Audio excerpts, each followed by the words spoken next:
कांग्रेस की लहर बनी थी और कांग्रेस की लहर में संजीव बेनीवाल जो है कांग्रेस की टिकट लेकर दोस्तों यहां से चुनाव जीते और 41,624 वोट लिए और मात्र 2544 वोटों का अंतर यहां महज था। और इस मामूली अंतर के साथ संजीव बेनीवाल एक नए चेहरे के रूप में लोगों ने पसंद किया और नए चेहरे को जो है वोट देकर जिताया, क्योंकि कांग्रेस की टिकट भी मिल चुकी थी। ज्ञान सिंह चौधरी से भी कांग्रेस की टिकट जा चुकी थी, सुरेश चौधरी की भी टिकट कट चुकी थी, क्योंकि वो 23,000 मात्र वोट लेकर तीसरे नंबर पर रहे थे कांग्रेस की टिकट, इसलिए उनकी टिकट कट चुकी थी।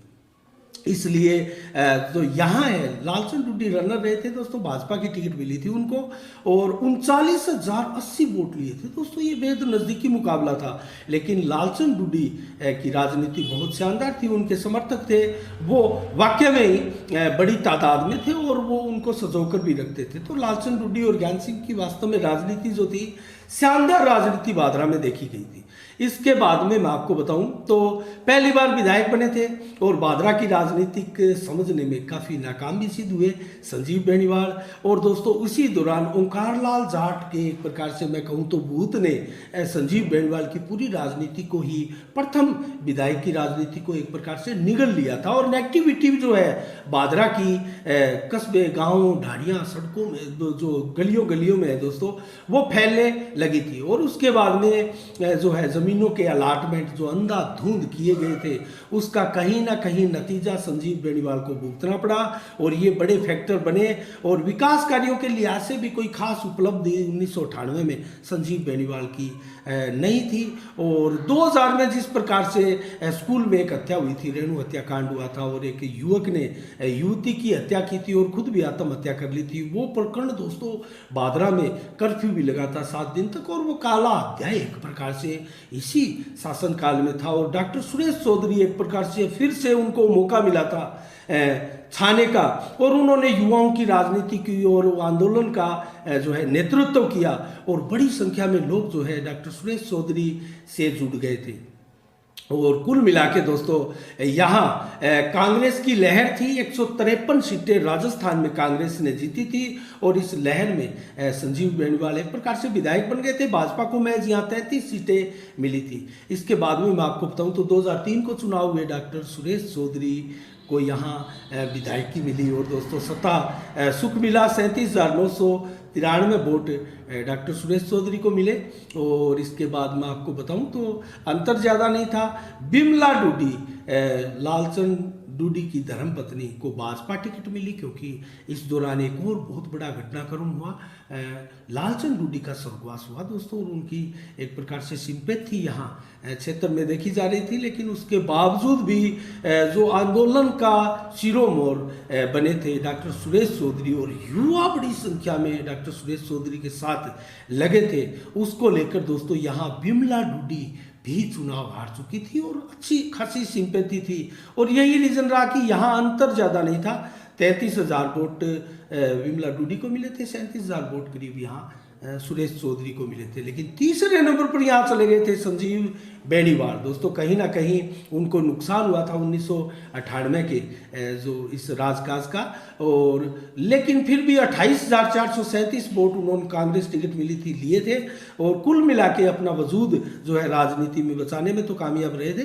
और उसके बाद में दोस्तों सुरेश चौधरी ने काफ़ी शानदार काम करवाए और शिक्षा, सड़क, तबादले, एक रोबदार विधायक के रूप में लालचंद डुड्डी के बाद जनता ने दोस्तों एक रोबदार विधायक को देखा था। तो ये काम उनका अच्छा था, शासन उनका अच्छा था। लेकिन नेगेटिविटी यहाँ से शुरू हुई दोस्तों। सुरेश चौधरी के काल में भी एक मंथली के आरोप लगे उनके कार्यकर्ताओं पर। उसके बाद में युवाओं की एक प्रकार से दादागिरी भी इस दौरान देखी गई और जनता के बीच में कहावतें प्रचलित होने लगी थी। कहीं ना कहीं विपक्ष की आप एक प्रकार से कैंपेन भी इसको सफल मान सकते हैं।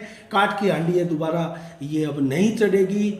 और बेहद एक प्रकार से कड़क और गुस्से के चलते जो है डॉक्टर सुरेश चौधरी को बहुत नुकसान यहाँ झेलना पड़ा और युवाओं की राजनीति ही मानी गई। मेच्योर राजनीति यहाँ डॉक्टर सुरेश चौधरी की नहीं मानी गई और वोटरों को भी एक प्रकार से दोस्तों सजोकर नहीं रख पाए, नए वोटर जोड़े नहीं।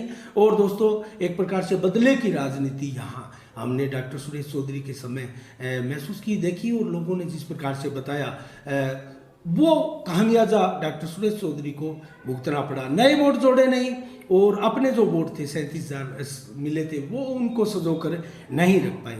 तो 2008 में चुनाव हुआ, एक प्रकार से बिमला डूडी भी चुनाव हार चुकी थी, लालचंद डूडी का देहांत हो चुका था। तो इन परिवार के प्रति लोगों की सिंपैथी भादरा कस्बे में जोर मार रही थी दोस्तों। और कहीं ना कहीं स्वर्गीय लालचंद डूडी के सुपुत्र जयदीप डूडी जब मैदान में आए तो एक प्रकार से भाजपा टिकट उनको दी जा रही थी, लेकिन अंत समय में भाजपा टिकट को भी जयदीप डूडी ने राजनीतिक स्थितियों को भांपते हुए छोड़ दिया था, स्वीकार नहीं किया और निर्दलीय चुनाव लड़ा। और दोस्तों पहली बार भारी भरकम वोट मिले, 76,071 वोट मिले, 49.3% वोट मिले थे, जो कि भादरा में दूसरा सबसे बड़ा अनुपात था दोस्तों। पहला हंसराज जी के समय 56.50% वोट मिले थे, जो सर्वाधिक थे भादरा की राजनीति में। यहां जयदीप डूडी को 49.3% वोट मिला था और जीत का अंतर जो वोटों का था वो सर्वाधिक, आज भी सर्वाधिक अंतर माना जाता है, ये एक रिकॉर्ड भी है। और 35,275 वोटों से जयदीप डूडी चुनाव जीते थे। और यहां संजीव बेनीवाल को कांग्रेस टिकट मिली थी, उनको हराया था जयदीप डूडी ने। और संजीव बेनीवाल ने एक प्रकार से अपनी राजनीति सुदृढ़ की थी और 40,796 वोट लिए थे, अर्थात 26.4% वोट लिए थे। तो उन्होंने अपना जरूर ग्राफ कुछ बढ़ाया था, लेकिन उन्होंने यहाँ आकर संजीव बेनीवाल जो है वो राजनीति में मैच्योर हो चुके थे और यहाँ से संजीव बेनीवाल की मैच्योर राजनीति हमें नजर आई दोस्तों।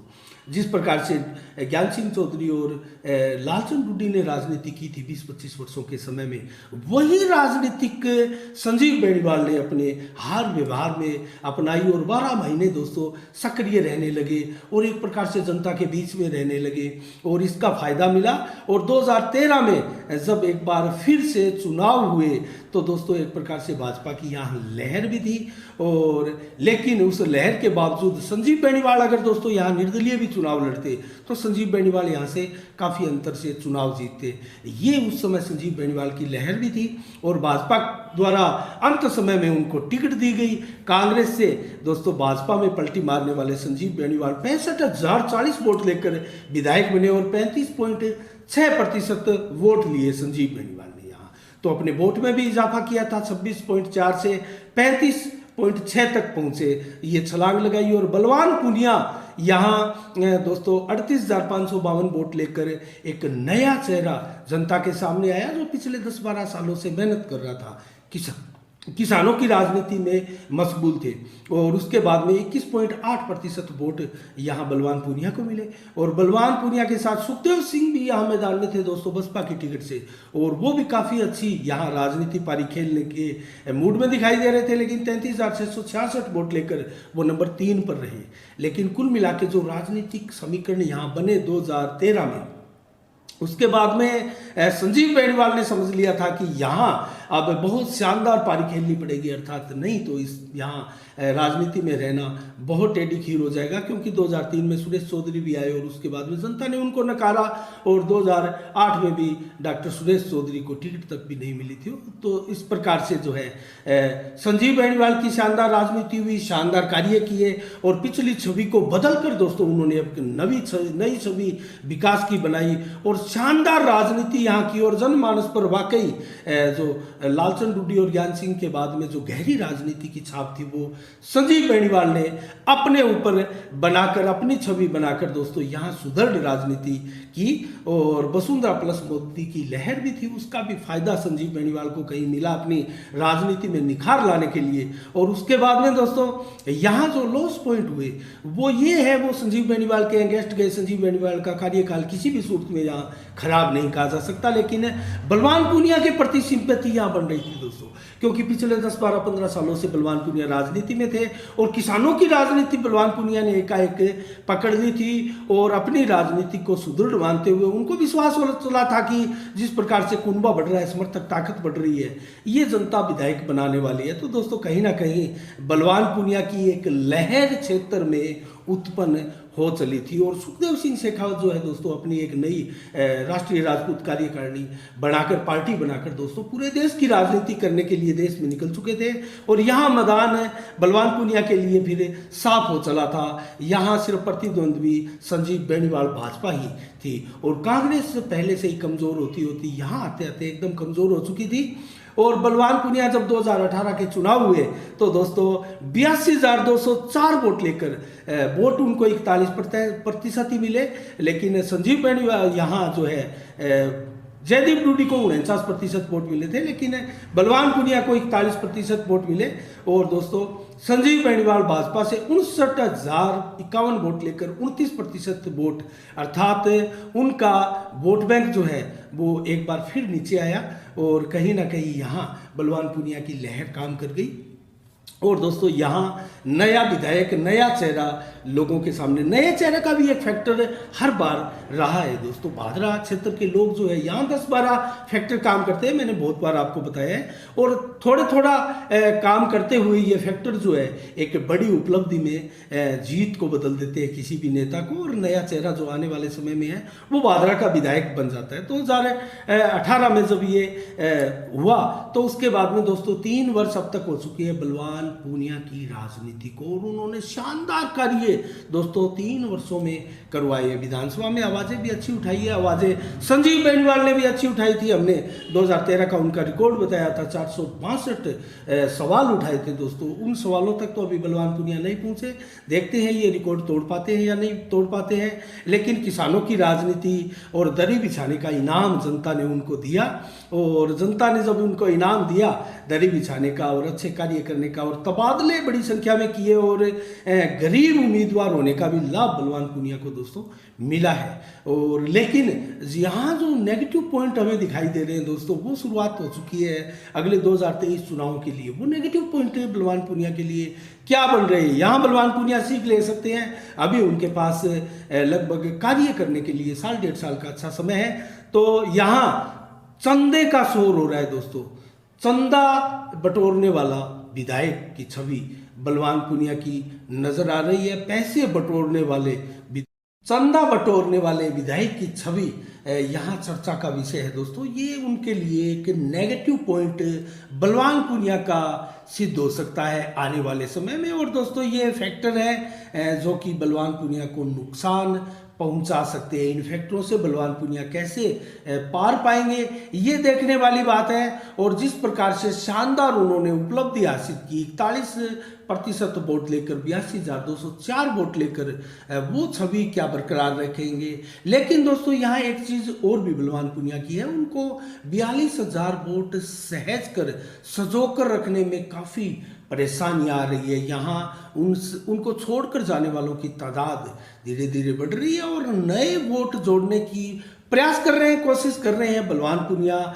इस चीज को समझते हैं, शानदार राजनीति एक प्रकार से कर रहे हैं। लेकिन दोस्तों भादरा की जनता को क्या मंजूर है, ये आने वाले 4-6 महीने, 1 साल में बहुत शानदार तरीके से जनता के सामने और लोगों के सामने, विशेषज्ञों के सामने आ जाएगा। और उनके मुख से विशेषज्ञों के, एक्सपर्ट की राय दोस्तों आप सभी के सामने आ जाएगी। सोशल मीडिया का समय है, धीरे धीरे ये तय हो जाएगा कि आने वाले 2023 के विधानसभा चुनाव में क्या होने वाला है। और जिस प्रकार से यहाँ संजीव बेनीवाल भाजपा के 59,051 वोट लेकर नंबर 2 पर रहे, डॉक्टर सुरेश चौधरी जो कि कांग्रेस की टिकट लेकर 37,574 वोट लिए थे, 19% वोट, तो उनका क्या रहने वाला है, कांग्रेस की टिकट किसको मिलेगी। एसपी सिंह मैदान में कूद चुके हैं।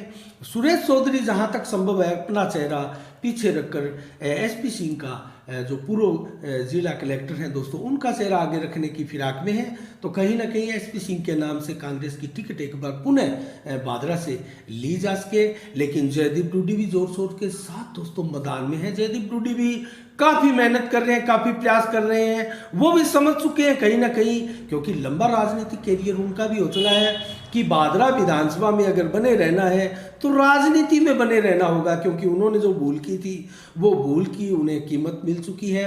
तो इस बार दोस्तों डॉक्टर सुरेश चौधरी परिवार या एसपी सिंह कहे, नया चेहरा कहे, ये परिवार है जो कि काफ़ी लंबा समय हो गया है। और जयदीप रूडी भी है, 2008 में चुनाव लड़े थे, विधायक बने थे, उनके लिए भी 2013 का अवसर गया और 2018 के भी गया। और एक दशक बाद फिर से उनको राजनीति में जनता कितना ले पाती है ये भी है। और संजीव बेनीवाल जिन्होंने बहुत शानदार पिछला कार्यकाल किया था, और भाजपा की लहर भी है। और आने वाला समय दोस्तों लगभग भादरा में कांग्रेस जिस प्रकार से खत्म हुई है, यहाँ पार्टी के रूप में सिर्फ भाजपा दिखाई दे रही है और यहाँ बलवान पूनिया दिखाई दे रहे हैं। तो कहीं ना कहीं संजीव बेनीवाल यहाँ फ्रंट फुट पे रहते हुए हमें दिखाई दे रहे हैं, लेकिन कौन उनके सामने आने वाला है, क्या होगा, ये देखने वाली बात है। अब हम बात करें दोस्तों राजस्थान की राजनीति की, तो राजस्थान में दोस्तों अब तक मैं बताऊं तो 3 बार राष्ट्रपति शासन लग चुके हैं राजस्थान में, जब से आज़ादी के बाद में सरकारें बनी थी। और उसके बाद में 1949-51 में हीरालाल शास्त्री जब मुख्यमंत्री बने थे, उसके बाद में दोस्तों अब तक 1967, 1977 इमरजेंसी के समय और 1992 जब बाबरी मस्जिद को कारसेवकों द्वारा गिराया गया था, तो 3 बार राष्ट्रपति शासन लगे थे। और सबसे ज़्यादा मुख्यमंत्री राजस्थान में 4 बार मोहनलाल सुखाड़िया बने थे। उसके बाद में अगर 3 बार मुख्यमंत्री कौन बने राजस्थान का जिक्र करें तो भैरू सिंह शेखावत 3 बार मुख्यमंत्री रहे हैं। और 3 बार ही अशोक गहलोत जो ये पारी खेल रहे हैं, ये तीसरी पारी है अशोक गहलोत की हुई। और हरदेव जोशी दोस्तों वो भी 3 बार मुख्यमंत्री राजस्थान के रह चुके हैं।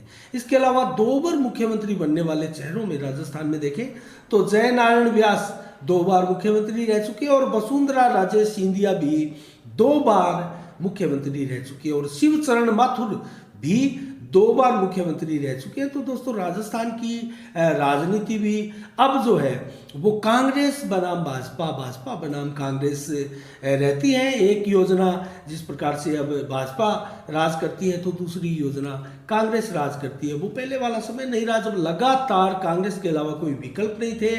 और बीच में जनता पार्टी, जनता दल ने जरूर यहाँ राजस्थान की राजनीति में कुछ घुसपैठ की थी, प्रयास किए थे, लेकिन अब भाजपा और कांग्रेस के अलावा यहाँ कुछ भी नहीं है। तो ये दोस्तों आज की समीक्षा है। आपको समीक्षा कैसी लगी? इसके 2 पार्टीशन दोस्तों बने हैं और आप दोनों ही पार्टीशन देखिएगा, उसमें शानदार, क्योंकि राजनीतिक समीक्षा ये लंबी थी दोस्तों। हमने 35 वर्षों की राजनीति का विश्लेषण किया है, तो 2 पार्टीशन में हमने ये दिया। और जल्दी से अब आपको हमें मंडी के भाव और मौसम का मिजाज बता देते हैं। तो कुल मिला के शुरुआत करते हैं नोर से। नोर में सरसों दोस्तों 6700 रुपये प्रति कुंटल, और ग्वार के भाव 6018, चना के भाव 4731, मूंग के भाव 6430, मोट के भाव 5960 और गेहूं के भाव 2080 रुपये प्रति कुंटल रहे, और जौ के भाव 2360, जबकि बाजरा के भाव 1900 रुपये प्रति कुंटल नोर में रहे। और राधनपुर मंडी में नरमा दोस्तों 9900 रुपये, ग्वार 6000 रुपये, जबकि सरसा मंडी में नरमा 10,100 रुपये, और फतेहाबाद मंडी में नरमा दोस्तों 9650 रुपये भाव रहे, और कपास के भाव 7600 रुपये, जबकि संगरिया मंडी में नरमा के भाव 10,196 के शानदार भाव रहे, जबकि हनुमानगढ़ मंडी में भी नरमा 10,283 के भाव रहे, और रुई के भाव 7810 रुपये रहे। गंगानगर मंडी में नरमा 10,031 के भाव रहे, और राउतसर मंडी में नरमा दोस्तों 10,131 के भाव रहे, और भट्टू मंडी में नरमा 9595 रुपये रहे। और आज के आसपास की मंडियों में सर्वाधिक नरमे के भाव वाला गोलू वाला मंडी दोस्तों, यहाँ नरमे के भाव में 10,501 की तेजी देखी गई। तो सर्वाधिक भाव हमारे आसपास की मंडियों में गोलूवाला मंडी में नरमे के रहे। और आज 31 जनवरी को कैसा है तापमान और कैसा है मौसम का मिजाज, कल क्या रहने वाला है, 1 फरवरी को नया माह शुरू हो रहा है। 7 से 11 किलोमीटर की रफ्तार से दोस्तों हवाएं चली, बादल बिल्कुल नहीं थे, आज मौसम साफ था, और रात्रि को भी मौसम साफ रहने वाला है, बिल्कुल भी बादल नहीं रहने वाले हैं। 18 से 21 डिग्री टेम्परेचर रहने वाला है, हवा 7 से 11 ही चलेगी। और कल 1 फरवरी को दिन भर का मौसम बताए तो 12 से 19 डिग्री टेम्परेचर, कुछ ठंड से निजात मिल चुकी है दोस्तों, अब टेम्परेचर बढ़ने लगा है। और दोपहर को 21 से 23 डिग्री टेम्परेचर, शाम को 16 से 21 डिग्री टेम्परेचर, तो 20 से ऊपर डिग्री टेम्परेचर अब बढ़ने लगा है। और 7 से 22 किलोमीटर की रफ्तार से कल दिन में हवा चलेगी, अर्थात तेज हवा का झोंका आपको दिन में देखने को मिलेगा। बादल नहीं होंगे, 10-15% ही छाए रहेंगे। दोपहर को भी मात्र 2-4% बादल रहेंगे और शाम होते होते बिल्कुल भी बादल नहीं रहेंगे। फिर रात होते होते कुछ बादल 5-10% छाएंगे, लेकिन रात्रि को 14 से 16 डिग्री टेम्परेचर रहेगा और 7 किलोमीटर की रफ्तार से हवाएं चलेंगी। तो दोस्तों प्रदेश में जो है विक्षोभ सक्रिय हो रहा है, एक बार फिर से प्रदेश में जो विक्षोभ सक्रिय हो रहा है दोस्तों, उससे बारिश के योग बनते हुए दिखाई दे रहे हैं। और 3 फरवरी 4 फरवरी राजस्थान में कहीं हेवी कहीं हल्की बरसात हो सकती है और कहीं जड़ी लगने जैसी स्थिति भी हो सकती है और बादरा इलाके में भी बरसात का अनुमान बताया गया है 3 और 4 फरवरी को। तो 3 और 4 फरवरी को एक बार फिर से ठंड का एहसास आपको पुनः वापस वही होने वाला है। तो दोस्तों आज के मौसम के मिजाज में इतना ही, और मंडी के भाव आपने सुने और समीक्षा आपने सुनी। ठीक है, पार्टीशन आज हमने 2 बना दिए हैं किसी कारणवश। तो दोस्तों कैसी लगी समीक्षा ज़रूर हमें कमेंट बॉक्स में कमेंट करके बताइएगा। आज के लिए शाम के 7 बजे कार्यक्रम में इतना ही दोस्तों। कल ठीक शाम 7 बजे फिर आपसे रूबरू होंगे किसी नई समीक्षा के साथ और नई खबरों के साथ। तब तक के लिए दोस्तों आप अपना बहुत बहुत ख्याल रखिएगा। मुझे दीजिएगा इजाज़त। साफ संदेश से मैं अनिल कौशिक, नमस्कार, जय भारत, जय जय राजस्थान।